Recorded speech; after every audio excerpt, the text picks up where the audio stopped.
Yu-Gi-Oh video.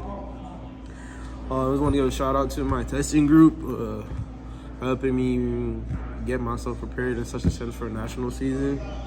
And this was supposed to be done a long time ago, but been playing SwordSoul. Did okay at regional a few weeks ago. Got the invite, and then this Sunday went to a Starlight tournament, 50 people, got top 8, and then followed by another locals, 21 people got first place. So the deck list really hasn't changed that much. It's been consistently the same within the last few weeks, and a lot better results. So a lot of people have been asking me because they've been seeing what is the deck pretty well, and the reason why is almost pretty much standard, but it'll be minus a few things. I gotta give a shout out to Jose Santiago from RMC. Thank you, Jose.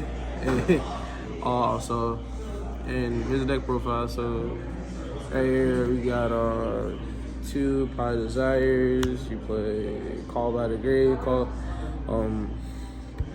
Most people be like, this card needs to get banned. To me, it's whatever. I really hate Desires, but for this deck you have to play the 2. As far as the defensive cards, 2 Droplets, 3 Imperm, 3 Effect Veiler, 3 Ash, and 1 DD Crow. The Droplets, shout out to my boy Zani for letting me borrow these, recent memory. But the reason why this is pretty good because this is more than once per turn. This plays through triple technical talents. This is best generic hand trap. And the 1 DD Crow, I needed a card that can basically generically hit everything in a sense, and as a defensive card. And for your deck to be really consistent playing deep into rounds, is you have to play at least 12 to 15 defensive cards. So for this scenario, it was 12 right here. So that was good enough for me. Now to the SwordSoul card, you play 1 Blackout, 2 Taya. I hate playing this card at 2. Even at 1, I always freaking drive, but you have to play it. 3 Emergence, 3 Ecclesia, 3 Moye, 3 Long Wong. This is basically standard. At one point, I was playing 2 Moyes. I didn't want to see multiple copies. I was wrong for that. So never play more than less than 3. As far as Tengies, I played 3 Heavenly Disciple, 3 Ashina, 3 Vishuddha, 2 out of Hard 1 Shaitana. The reason I'm playing this number, I feel like these 9 are perfect. I do not play Vessel. I feel if you're playing 10, if you're playing the other Tengi and you're playing 3 out of Hara, it would be correct to play Vessel. But if you're playing less than that, you can play Room and play this because you can play 3 Mystic Mind. This card universally can, when you have a non-effect monster or token, you can banish this and add any one that you're missing. So, and more decks is like, instead of going for the draw 2 combo, you can go for a more control variant like Chi Shao, back row with a follow-up, Chi Shao with a Baron back row, and keep it pushing. So I try not to just leave the block out because the meta, like especially the Punk, you need like 4 hand shots to stop that deck really in its tracks. So this ratio has been fine for me, wouldn't do anything about us. And then the reason why I've been playing a little package here, Foolish Burial turns into playing another copy of Disciples. It can be any Tengi missing card. It can also put in Jet Synchron because one card Jet Synchron is a package in my extra deck. This Shudo is low-key pretty insane because if there's token collector on the field, this is another way to get to Yazi.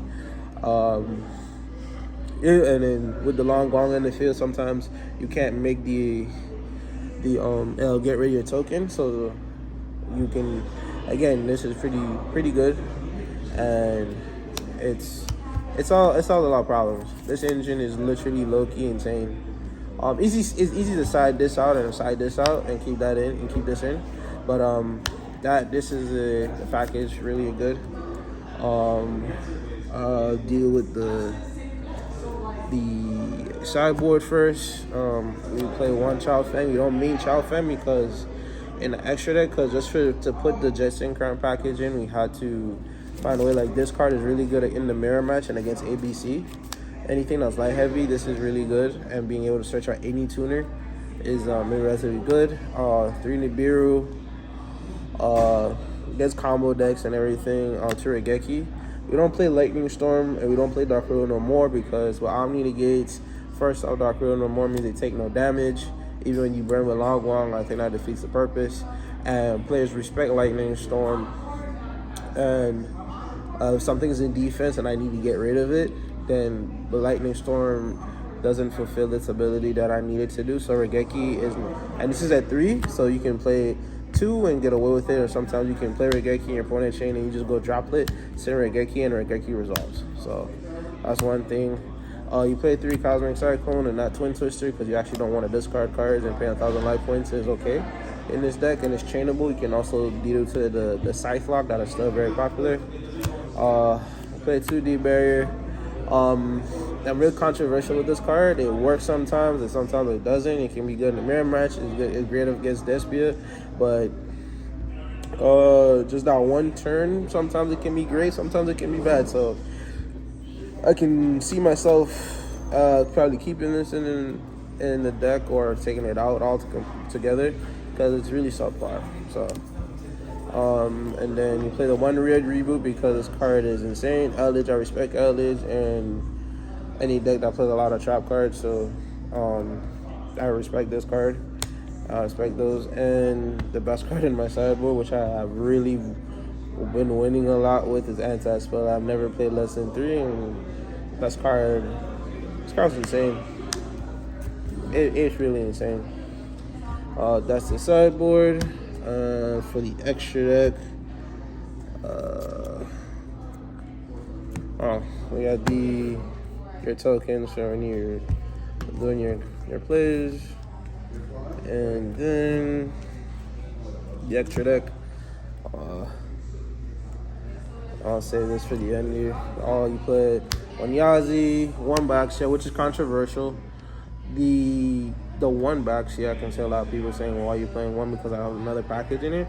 The second one, and about more than 50 matches I play, especially in my data, like with the ratios, because it's a 45 card list. I've played over 400 matches in the last 2 to 3 weeks. I've done over 300 to 400 matches, and the second box has come up less than 4 times, literally. She's come up less than 4 times. So I'll do some more testing. So, but as I said, it's literally only come up 3 or 4 times. 2 Shishao, 1 Berserker. I summon Berserker a lot more often, especially in the turn 1 board can be him, Shishao, and level 10 Sinister sometimes, because being able to banish a card and removing from the field is really good. So Sinister is insane against a lot of adventure-based decks or Dragon Link that he shines so much. We play Baron, and the Big Duke. Like, he's good against Foundry, which is freaking insane because they have a hard time getting over him. Baron is like, in between these two, I would normally bring out Baron, depending like if I don't really know my opponent's playing. But if I do get a hinder and playing a lot of special summoning, this card comes out more. But a Chi-Shell and Negate and being able to bounce a Moya from the graveyard and revealing and bringing a monster is even more grotesque. So for the links, you play the 1 Shaman and the 2 Monk. I do not play 3 Monk because, again, like I said, I have another package going on with the Jet Synchron. This has been really good. The 3rd Monk has only come up 2 or 3 times. I never really need the 3rd Monk. If anything, the most broken one out of it is this one. Like, being able to do your plays and then bring out the when you're doing your plays, and you can bring this off of that, and your opponent will be like, what the fuck, and they have to respect it, they have to deal with it. So there's a lot of things that goes on.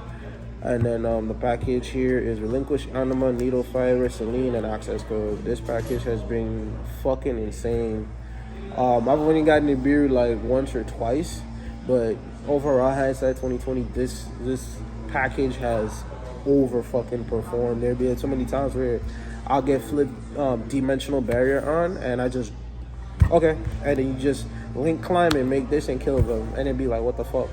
So, and a lot of players low key would not respect the fact of putting their monsters in a link zone. So they'll primarily put it in a zone, and then y'all just look and then make DD Crow, summon DD Crow or any level 1, and then you make Language Anima, and you take their monster, and you, if it's a Jit Synchron, you pitch a card, you mid-J, and you link climb, and you just continue to kill them. So, and then it'll be like, okay, the access code, they're going to respond to access code, and imagine I age only 2 cards, and if I haven't used any of my worm monsters yet, you're dead. So this package is insane. I wouldn't change anything about it. But yeah, that's the deck. Again, shout out to Mom. You guys know who you are as far as helping me test and everything of that nature. Hope you guys continue to subscribe channel, and until next time, guys. Peace.